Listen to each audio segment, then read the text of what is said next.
Welcome back. Tonight we're taking a look at the specialized mental health units at the Palm Beach County Sheriff's Office. The sheriff calls these calls like the one that happened in Port St. Lucie last night where a sergeant was shot common and more unpredictable. Investigative reporter Terry Parker looks into this division that has been so successful. Terry? Right. The sheriff tells me that these type of mental health calls have really jumped in recent years. And he says sometimes they're longstanding problems, sometimes they're just situational, but with the right training, both type of events can often be diffused. Sheriff Rick Bradshaw says deputies often arrive not knowing whether someone is in crisis, and it can turn dangerous instantly. He created a mental health response unit more than a decade ago to try to stabilize those moments.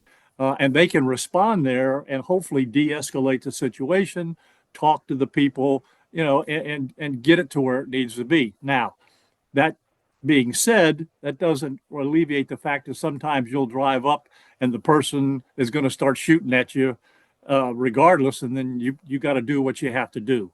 Captain Randy Foley runs the three-part behavioral sciences division. One of those involves pairing a detective with a licensed clinician who can respond immediately.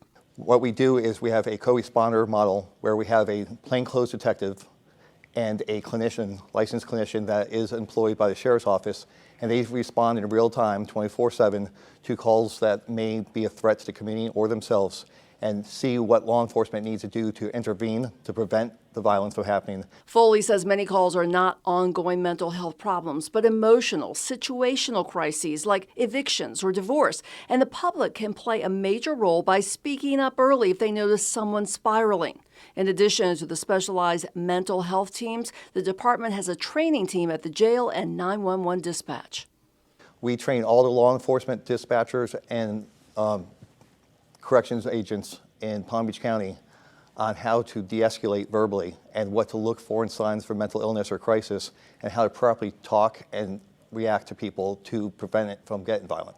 That is so important, especially just the 911, the immediate, call to somebody.